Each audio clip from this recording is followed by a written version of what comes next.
Hello बच्चों, नमस्कार। आज हम ज्ञान एवं पाठ्यक्रम में हमारा टॉपिक चल रहा था विश्वास की अवधारणा। तो उसके ऊपर हमने सामान्य बातें कर ली थी। आज हम आगे बात करेंगे विश्वास के वर्गों के बारे में या विश्वास के महत्व के बारे में बातें करेंगे। क्या किसके ऊपर? एक तो कि विश्वास के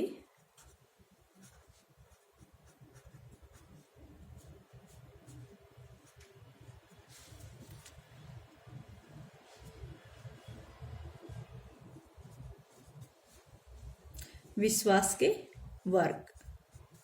जो विश्वास जो है वो दो वर्गों में विभाजित किया जा सकता है। विश्वास को दो वर्गों में विभाजित किया जा सकता है। कौन कौन से हैं दो वर्ग? पहला है अपना बिलीव, LEF, बिलीव इन, और एक होता है बिलीव दैट।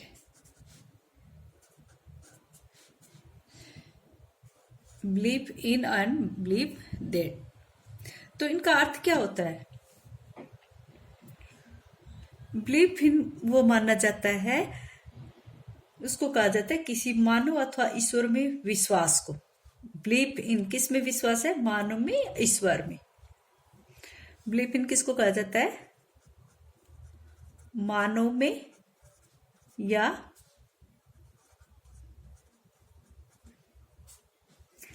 ईश्वर में विश्वास। ईश्वर में विश्वास, ठीक है। और ये है किसी प्रतिगप्ति में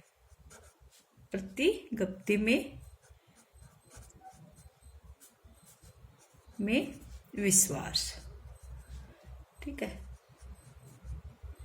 प्रतिगप्ति में विश्वास, और यह है मानव में या ईश्वर में विश्वास। यानी कि बिलीफ इन कहा गया है किसी मानव अथवा ईश्वर में विश्वास, तथा बिलीव दैट कहा गया है प्रतिगप्ति में विश्वास। प्रतिगप्ति में विश्वास, ठीक है। ये जो बिलीफ इन है वो तर्क से परे है, इसमें तर्क नहीं किया जा सकता।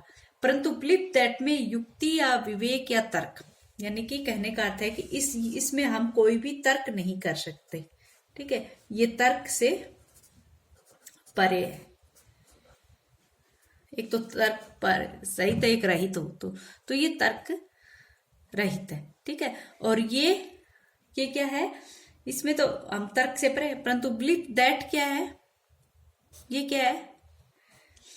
इसमें जैसे प्रतिगप्ति बताई, ये तो कोई युक्ति हो, इसमें युक्ति या फिर कहे विवेक,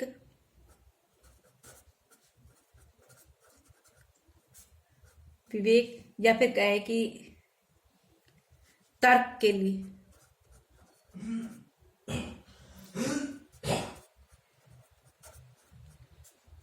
कहने का भाव ये है कि ये तो तर्क से परे है, लेकिन ये तर्क के, ये जो है अपना बिलीव दैट है, ये क्या है?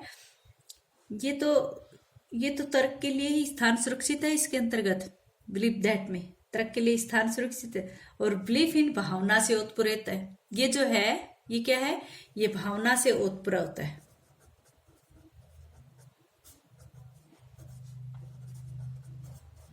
भावना से ओतप्रोत है। तो यहाँ पर विशेष तक तो जो धार्मिक और आध्यात्मिक बातें आती वो आ जाती है। एक तो ये तर्क से परे, इसमें कोई तर्क परक नहीं होता है, इसमें कोई सत्य असत्य नहीं होता, और ये भावना से उत्पन्न होता है। लेकिन ये क्या है? इसमें युक्ति होती है, इसमें विवेक होता है, इसमें तर्क के लिए जगह होती है, ठीक है। और ये जो भौतिक तत्व से माना गया है, जैसे वो भावना से उत्पन्न होता है, तो ये क्या है? ये भौतिक तत्व से माना गया है। सॉरी, बौद्धिक नहीं, बौद्धिक।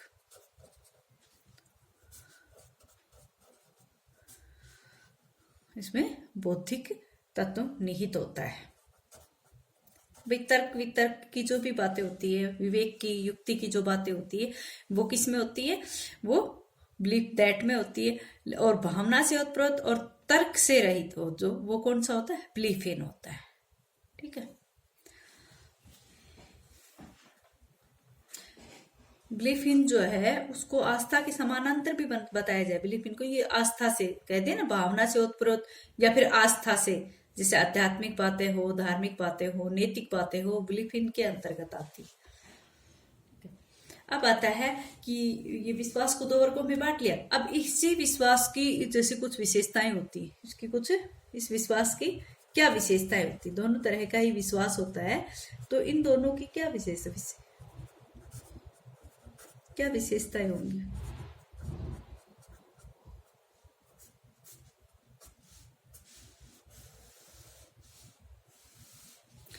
क्या विशेषताएं होंगी इसकी? भी हम सभी जानते हैं कि विश्वास जो है वो बहुत महत्वपूर्ण है, क्योंकि व्यवहार महत्वपूर्ण होता है और किसी का भी व्यवहार जो है उसके विश्वास पर निर्भर करता है। इस कारण से हमारा विश्वास क्या है, वो महत्वपूर्ण है। ठीक है। हम जो भी व्यवहार करते हैं वो विश्वास पर ही करते हैं, और जो किसी का भी जैसा भी व्यवहार होता है उसके विश्वास पर निर्भर करते हैं। हम कोई भी कार्य करते हैं तो उसके पीछे हमारा विश्वास होता है। ठीक है। और विश्वास ही वह माध्यम है जिससे प्रत्येक व्यक्ति अपने जीवन में सफलता या असफलता का प्राप्त करता है। तो इसलिए विश्वास की आवश्यकता है, विश्वास की महत्ता है। तो इसी विश्वास की क्या क्या आवश्यकता हो सकती है? जैसे हम कहें कि विश्वास में विशेषताएं क्या होगी इसमें, जैसे कि विश्वास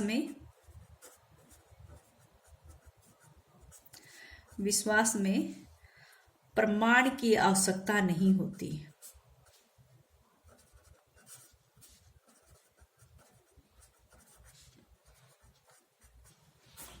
आवश्यकता नहीं होती। क्यों नहीं होती? कि जैसे हम विश्वास एक ऐसा माध्यम है जिससे प्रत्येक व्यक्ति अपने जीवन में सफलता या असफलता प्राप्त करता है, लेकिन विश्वास के लिए जो तथ्य होते हैं या सही है या गलत होंगे, इसका उसके ऊपर कोई प्रभाव नहीं पड़ता है। इसलिए कहते हैं कि विश्वास में प्रमाण की आवश्यकता नहीं होती है। ठीक। यहाँ पर जो बिलीफ दैट आता है वो तो किसी दूसरे के तर्क के लिए हम उसको प्रयोग कर रहे हैं। ठीक है। बिलीफ दैट के लिए कर रहे हैं। ठीक है। नेक्स्ट जो विशेषता है वह है कि विश्वास में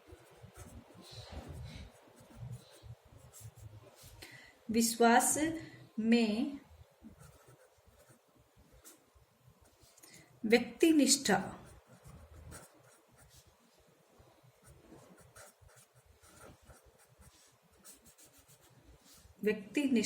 होती है। व्यक्तिनिष्ठता होती है। कैसे होती है?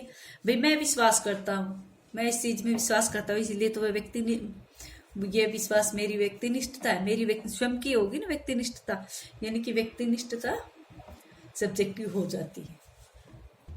मेरा विश्वास है तो उसमें सब्जेक्टिविटी आ जाती है।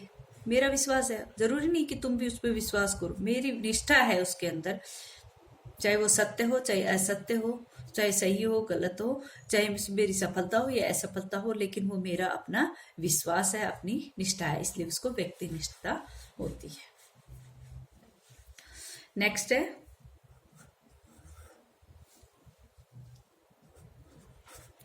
विश्वास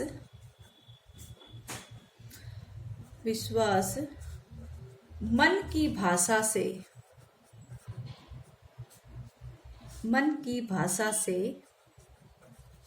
दिया जाता है।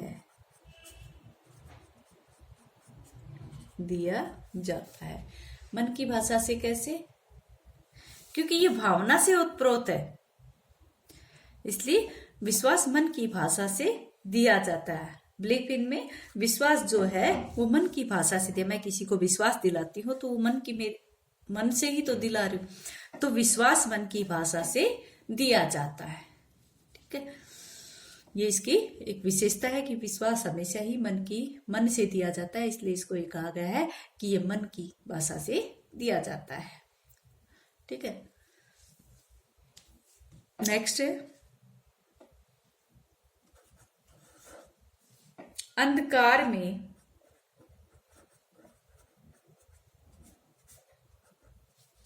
अंधकार में विश्वास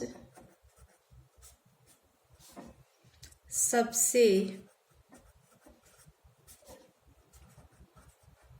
चमकीला होता है। ये कवि की भाषा में कहा गया, अंधकार में विश्वास सबसे चमकीला होता है, लेकिन वास्तव में होता भी ऐसे ही है। जब हमें कोई रास्ता नजर नहीं आता तो थोड़ा बहुत अगर विश्वास हमें है तो वो एक प्रकार से विश्वास हमेशा उस अंधेरे में भी चमकता हुआ माना गया है। एक चमकीला अंधेरे में विश्वास जो है वो हमेशा रास्ता दिखाता है, इसलिए इसको चमकीला कहा गया है। अच्छा बच्चों, आज इतना ही, आगे कल